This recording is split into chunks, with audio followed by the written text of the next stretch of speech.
Cette vidéo est une ethnicity tag. All I need is your love, oh baby. So baby don't dodge, just give me that, oh baby. Salut, welcome back to my channel. Aujourd'hui nous allons parler de mon pays, la Guinée équatoriale. Je suis pas vraiment équato-guinéenne, mais je suis équato-guinéenne. Non, en fait, je le dis parce que je suis née au Gabon. Et sachant que mes parents sont d'origine équato-guinéenne et de nationalité, mais ils vivaient au Gabon parce qu'ils y travaillaient et ont également de la famille là-bas. Mais ils ont décidé de revenir en Guinée équatoriale en 2008 lorsque j'avais 7 ans. Et j'ai vécu ici en Guinée jusqu'à mes 13 ans avant d'aller au Cameroun, dans tous ces pays-là. La Guinée équatoriale est un petit pays de l'Afrique centrale ayant en 2019 comptait 1 395 000 habitants. Mais vous inquiétez pas, maintenant on est toujours 1 million. On est toujours 1 million, on n'augmente pas.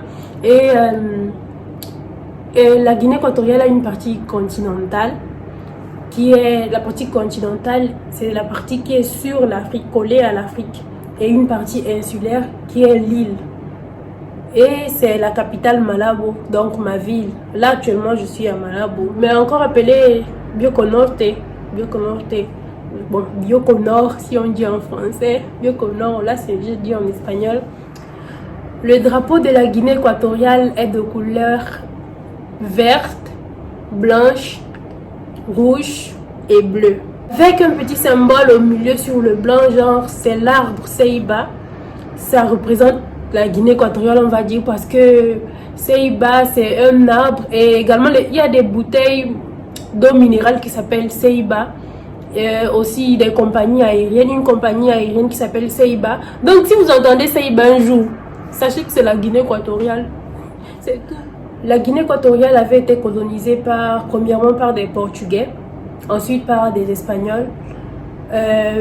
Mais actuellement, la langue officielle de la Guinée équatoriale est l'espagnol. Mais 90% des Équato-Guinéens parlent le français. Et le portugais également, ils parlent le portugais. Vous pouvez toujours retrouver des vieux grands-pères, grands-mères d'avant, les arrière-grands-mères, elles parlent encore portugais et tout. Parce que, bon, je ne sais pas si qu'elles existent encore, mais bon, ils devraient en avoir. Mais la Guinée équatoriale, le président s'appelle Teodoro Obiang Mbazo, je ne sais pas si c'est nécessaire, mais bon. Et nous avons également des groupes ethniques comme les Fans, les Ndowe, les Anobones, les Boubi. Et moi, je suis Fan. Les Fans, en fait, représentent 80% de la population équato-guinéenne. Nous sommes les plus nombreux. Et sachez qu'on ne retrouve pas seulement les Fans en Guinée équatoriale, mais également au Cameroun, au Gabon, au Congo, en Centrafrique aussi, et à Sao Tomé. Sao Tomé également, c'est une petite île aussi, si vous ne connaissez pas, à Sao Tomé. Donc, moi je suis fan de Ebibein. Bibein qui est à Kombang. Pour les Camerounais qui vont regarder la vidéo et tout, et les Gabonais à la frontière là-bas, qui aussi, voilà, là-bas je suis des Bibein. Et je parle ma langue maternelle. En fait, la Guinée équatoriale a pour langue officielle l'espagnol, mais l'espagnol n'est pas notre langue maternelle. Nous avons des langues maternelles. Moi, ma langue maternelle, comme je suis Fan, ma langue maternelle c'est le Fan. Et je parle ma langue maternelle. Dans ma langue maternelle, on dit bonjour, Ambolan, Ambolo, comme tu veux. Qu'est-ce que je peux encore dire quoi? Je veux manger, par exemple. Makuma dit, je veux manger. Je veux boire. Makuma New. Les pays limitrophes de la Guinée équatoriale sont le Gabon, le Cameroun, la Centrafrique. Bon, les plus proches sont le Gabon et le Cameroun, mais il y a également la Centrafrique, le Congo. Voilà, oui. Et la Guinée équatoriale, on a également des mets traditionnels. Mais c'est en fonction des ethnies, on va dire. En fonction des ethnies. Mais chez moi, par exemple, chez les Fans, on a, par exemple, les feuilles de manioc. Voilà. Les feuilles de manioc. Moi, spécialement, j'aime pas vraiment les feuilles de manioc. J'aime les feuilles de manioc salées, genre salées, parce qu'il y en a, on met le sucre dedans et tout. Moi, j'aime pas. Avec le sucre, j'aime pas trop. Et il y en a d'autres, on ne met pas de sucre. Mais c'est pas salé non plus. Et j'aime pas le goût, j'aime pas. Mais c'est délicieux, hein. C'est pas que c'est pas bon, c'est délicieux. Mais genre, moi, chacun ses préférences. Moi, je préfère le salé. Il y a également, je sais pas comment on appelle ça, mais c'est dans notre langue, par exemple, enfant, on appelle Emma. Ce sont les noix de palme, sauce à base de noix de palme. Mais en langue chez nous, on appelle Emma ou bien un souk mélène. Les noix de palme, il y en a, on en retrouve aussi au Cameroun et au Gabon par exemple. Au Gabon, ils appellent le niemboué. Voilà, c'est comme ça qu'ils appellent au Gabon.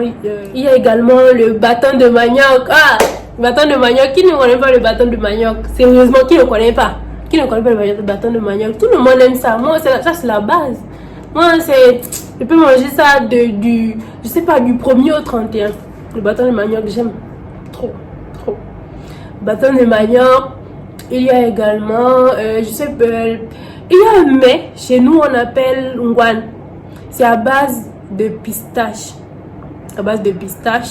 Ils mettent dans des feuilles de manioc et mettent au feu, ils préparent et tout. Il y a aussi le foufou. Le foufou, il y a plein de mets, mais genre je vais pas tout citer, sinon la vidéo sera trop longue. Il y a la Guinée équatoriale est un pays magnifique. Magnifique, je vous dis. Vous devrez venir ici en vrai. Il y a par exemple les plages, comme la plage de Arena Blanca. Oh, Arena Blanca, durant la saison sèche, les papillons, elle attire des papillons, vous voyez. Il y a plein de papillons et tout, vous voyez. Et il y a également la plage de Sipopo.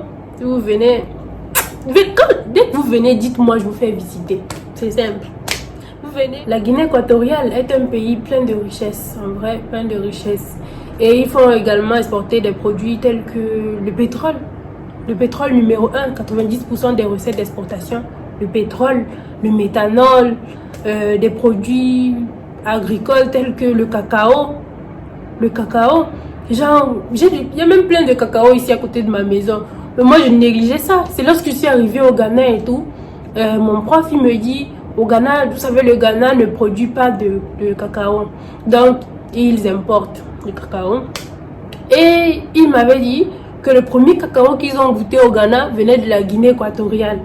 Qu'ils étaient tous émerveillés. Que c'est quoi ce truc et tout? C'est quoi ça? Et tout ça, vous voyez un peu.